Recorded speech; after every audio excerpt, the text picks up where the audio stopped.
Welcome to ET exclusive. పరిగెత్తు పరిగెత్తు పరిగెత్తుతూనే ఉండు. జస్ట్ పరిగెత్తితే సరిపోదు. నీ దారి నువ్వు చూసుకుని వెళ్తానంటే కుదరదు. చుట్టుపక్కల చూడాలి, ఎవరు ఎలా ఉన్నారో గమనించాలి. అన్ని వైపులా కాన్సన్ట్రేట్ చేస్తూనే నీ దారిలో నువ్వు గెలవాలి. ఈ విద్య తెలిసిన వారికే ఇప్పుడు సిల్వర్ స్క్రీన్ మీద గెలుపు పట్టం కడుతున్నారు మేకర్స్. ఇంతకీ ఇదంతా ఎందుకంటారా? ఆ లుక్కేసేద్దాం రండి. 10 పైసలిస్తే రూపాయి యాక్ట్ చేస్తారని ప్రకాష్ రాజ్ గురించి ఒకప్పుడు కామెంట్ బలంగా వినిపించేది. రూపాయి యాక్ట్ చేయడం తెలుసు కాబట్టి పాత్రలోకి పరకాయ ప్రవేశం చేసి చేయగలుగుతున్నా అని ధీమాగా చెప్పుకున్న గొప్ప నటుడు ప్రకాష్ రాజ్.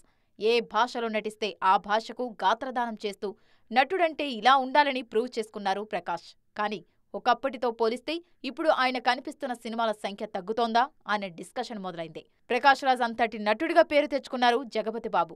మన దగ్గర నుంచి సౌత్ కి నార్త్ కి ట్రావెల్ చేస్తూ పాత్ర మంచిదైతే జగ్గుభాయ్ పర్ఫెక్ట్ గా సరిపోతారని అనిపించుకున్నారు. తమిళ్లో రజనీతో చేసినా, కన్నడలో అర్జున్తో కలిసి నటించినా, మలయాళానికి మన దగ్గర నుంచి ట్రావెల్ అయినా జగపతి బాబు కేక అనిపించుకున్నారు. రీసెంట్ గా సలార్లోనూ, గుంటూరు కారంలోనూ జగ్గుభాయ్ క్యారెక్టర్లు జనాలను మెప్పించాయి. ఇలాంటి పాత్రల్లో ఆయన్ని మళ్లీ మళ్లీ చూడాలనుకుంటున్నారు జనాలు. ఓవైపు ఓటీటీలు, ఇంకోవైపు సినిమాలు చేస్తున్న ఈ స్టార్ని పాన్ ఇండియా సినిమాల్లో పదే పదే చూడాలన్నది ఫ్యాన్స్ కోరిక. తెలుగు ఇండస్ట్రీలో మంచి నటులుగా పేరున్న వారి గురించి మాట్లాడుకునేటప్పుడు రావు రమేష్ని అంత తేలిగ్గా మర్చిపోలేం. త్రివిక్రమ్ సినిమాల్లో Rao Ramesh క్యారెక్టర్లకు separate fan base ఉందన్నా తప్పులేదు. అయినా ఈ మధ్య సినిమాల్లో రావు రమేష్ ఛాయలు పెద్దగా కనిపించడం లేదు. సినిమా ఇండస్ట్రీ రూపురేఖలు మారుతున్న ఈ సమయంలో అదర్ లాంగ్వేజ్ ఆర్టిస్టులకు ప్రాధాన్యం పెరగడం వల్ల మనవాళ్ల మనుగడ మసగబారుతోందా అనే అనుమానాలు వ్యక్తమవుతున్నాయి. వాటిని దాటాలంటే మనవాళ్లు మరింత యాక్టివ్ కావాల్సిన తరుణం ఇదే అంటున్నారు క్రిటిక్స్. పుట్టినరోజంటే పండగే కదా, మరి పండగంటే ఎంత సందడి ఉండాలి. అందులోనూ సూపర్ స్టార్ పుట్టినరోజు పండగంటే ఇంకెంత స్పెషల్గా ఉండాలి. గత కొన్నేళ్లుగా కనిపిస్తున్న ఆ సందడి ఈ ఏడాది కూడా ఉంటుందా, లేకపోతే పాత జ్ఞాపకాలతో సరిపెట్టుకోవాల్సిందేనా? జక్కన్న ఏం చేస్తున్నారు, కృష్ణవంశీ ఏం చేస్తారు, మహేష్ పుట్టినరోజుకు ఎవరు ఏం గిఫ్ట్ ప్యాక్ చేస్తున్నారు చూసేద్దానండి. దమ్ అదిరిపోవాలక్కయ్యో అని మహేష్ అంటుంటే మళ్లీ మళ్లీ వినాలనిపించింది జనాలకు. అలాంటి దమ్ మసాలా బిర్యానీని మళ్లీ ఎప్పుడు వడ్డిస్తారా అని అడగాలనిపిస్తోంది ఇప్పుడు అభిమానులకు. పెద్ద పనులు చేయాలనుకున్నప్పుడు సమయం కూడా ఎక్కువే పడుతుందని ఎంత సర్దుకుందామనుకున్నా ఎక్కడో ఓ మూల ఇంకెప్పుడు బాసు అని అనాలనిపిస్తోంది ఘట్టంనేని సైన్యానికి. ఎప్పుడు సూపర్ స్టార్ కృష్ణ పుట్టినరోజుకు మహేష్ అభిమానులకు ఏదో ఒక సర్ప్రైజ్ గిఫ్ట్ అందేది. ఈ ఏడాది కూడా అలాంటి గిఫ్టే రెడీ అవుతుందని అనుకున్నారు. కానీ ఆ రోజు రానే వచ్చింది. ఏ మాత్రం సర్ప్రైజ్ చేయకుండా వెళ్లిపోయింది. ఆగస్టు 9న మహేష్ పుట్టినరోజుకైనా ఏదో ఒకటి ఇవ్వకపోతారా అని ఎదురుచూపులు కనిపించాయి. కానీ ఈసారి కూడా జక్కన్న నుంచి ఊపు ఏమీ కనిపించడం లేదు. పుట్టినరోజు ప్రత్యేకతలు ఏమీ ఉండకపోవచ్చనే మాటలే వైరల్ అవుతున్నాయి. కానీ మీరేం ఫికర్ కావద్దు, నేనున్నా అంటూ మహేష్ ఫ్యాన్స్ కోసం మురారిని రెడీ చేస్తున్నారట కృష్ణవంశీ. మహేష్ బర్త్డే కానుకలుగా సినిమాలు రిలీజ్ కావడం గత కొన్నేళ్లుగా ఆనవాయితీగా మారింది. ఆ కోవలో ఈసారి మురారిని థియేటర్లలోకి తీసుకురావడానికి సన్నాహాలు జరుగుతున్నాయి.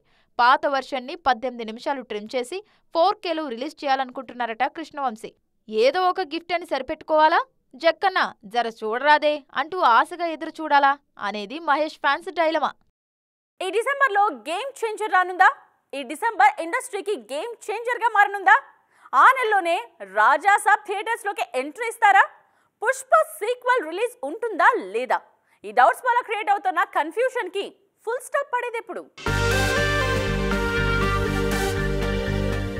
అనౌన్స్ చేసిన టైంకి పక్కాగా ల్యాండ్ అయితే డిసెంబర్ 6న థియేటర్లలో పుష్పరాజ్ అస్సలు తగ్గేదిలే మేనరిజాన్ని విట్నెస్ చేయొచ్చు ప్రేక్షకులు. కానీ ఇప్పుడు పుష్ప సీక్వెల్ రిలీజ్ ఉంటుందా లేదా అనే టాపిక్ మీద ఫిల్మ్ నగర్లో పెద్ద చర్చ జరుగుతోంది.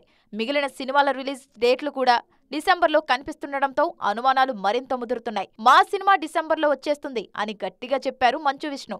పుష్పరాజ్ రాకపోతే ఆ గ్యాప్ ని క్యాష్ చేసుకోవడానికి చాలా సినిమాలు సన్నద్ధమవుతాయంటున్నారు క్రిటిక్స్. అటు గేమ్ చేంజర్ కూడా డిసెంబర్లో విడుదలయ్యే అవకాశాలు మెండుగా కనిపిస్తున్నాయి. ఆల్రెడీ పోస్ట్ ప్రొడక్షన్ చేసుకోవడానికి కూడా కావలసినంత సమయం ఉండటంతో క్రిస్మస్ టైం గ్లోబల్ స్టార్కి మంచి ముహూర్తమని అంటున్నారు ట్రేడ్ పండిట్స్. ఇటు రాజాసాబ్ని కూడా డిసెంబర్కే తీసుకురావడానికి ప్లానింగ్ జరుగుతోందట. వచ్చే ఏడాది సంక్రాంతికి అనుకున్నారు రాజాసాబ్ని. ప్రభాస్ సంక్రాంతికి వస్తే ఆ సీజన్కి కర్చీఫ్ వేసుకున్న మిగిలిన సినిమాల రిలీజులు డిస్టర్బ్ అవుతాయి. అందుకే లాస్ట్ ఇయర్ సలార్ని డిసెంబర్లో విడుదల చేసినట్టు ఈ ఏడాది రాజాసాబ్ను రంగంలోకి దింపడానికి ప్రయత్నాలు జరుగుతున్నాయట.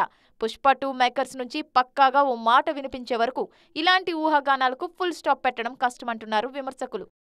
కంటెస్టెంట్స్ మధ్య కాంపిటీషన్ పెరిగింది, ఆడియన్స్ నుండి వచ్చే ఓటింగ్ పెరిగింది, జడ్జెస్కి జడ్జ్మెంట్ టఫ్ అయింది. అలాగే ఈ వారం మళ్ళీ ఎలిమినేషన్ కూడా ఉంటుంది. Don't miss journey to top 10 ఆహా ఇండియన్ ఐడల్ సీజన్ 3. ఇప్పటికే విడుదలైన ప్రోమో ఎపిసోడ్ మీద ఎమ్మా ఇంట్రెస్ట్ క్రియేట్ చేస్తోంది. అదిరిపోయే పర్ఫార్మెన్స్లతో అలరిస్తోంది ఆహా ఇండియన్ ఐడల్ సీజన్ 3. ఇప్పటిదాకా కార్తిక్ కనిపించిన సీట్లో ఈ వారం ప్రముఖ గాయకుడు విజయ్ ఎస్ దాస్ కనిపిస్తున్నారు. తెలుగు రియాలిటీ షోల్లో ఆయన జడ్జిగా వ్యవహరిస్తున్నది ఇదే ఫస్ట్ టైం కావడం విశేషం. గీతామాధురి పంచ్ లైన్స్ కి ఫిదా అవుతున్నారు ఫ్యాన్స్. బ్లాక్ బస్టర్ పర్ఫార్మెన్స్లు, స్టాండింగ్ ఓవేషన్ అందుకున్న కంటెస్టెంట్లతో కలర్ఫుల్ గా కనిపిస్తోంది ఈ శుక్ర శనివారాల్లో ప్రసారమయ్యే ఎపిసోడ్. ఆహా ఇండియన్ ఐడల్ సీజన్ 3కి గెస్ట్లుగా హాజరయ్యారు ఆ టీం. వేదిక మీద పాడిన పాటలను ఆస్వాదించడం, జడ్జిమెంట్ ఇవ్వడం మాత్రమే కాదు, అర్హులైన వారికి ఆన్ స్పాట్ ఆఫర్లివ్వడం కూడా తమన్కే చెల్లింది. ఫోక్ సింగర్ లక్ష్మికి ఆయన ఓజీలో పాడే అవకాశాన్నివ్వడం గ్రేట్ అంటున్నారు ఆల్రెడీ ఈ వార్త విన్నవారు. ఈ వారం ఎపిసోడ్లో లక్ష్మి సాంగ్ని వినడానికి ఉవ్విళ్ళూరుతున్నారు. తెలుగు భాష లెక్క ఆడా ఉంటా ఈడా ఉంటా అనే డైలాగ్ని ఈ మధ్య పొరుగు హీరోలు కొందరు పదే పదే గుర్తు చేసుకుంటున్నారు. ఆల్రెడీ తమకు మార్కెట్ ఉన్న ఇండస్ట్రీతో పాటు టాలీవుడ్ మీద కూడా ఎక్కువగా ఫోకస్ చేస్తున్నారు. ఇంతకీ యంగ్ తరంగా అనిపిస్తున్న హీరోలు ఎవరెవరు? ధనుష్ ఇప్పుడు కెరీర్లో కీ ఫేజ్లో ఉన్నారు. నటుడిగా 50 సినిమాలు పూర్తి చేసుకుంటూ, డైరెక్షన్ చేస్తూ, నార్త్ సౌత్ తేడా లేకుండా అన్ని చోట్ల మార్కెట్ క్రియేట్ చేసుకుంటూ యమా బిజీగా ఉన్నారు. సరిగ్గా ఈ టైంలోనే ఆయన టాలీవుడ్ మీద ఫోకస్ చెదరకుండా చూసుకుంటున్నారు.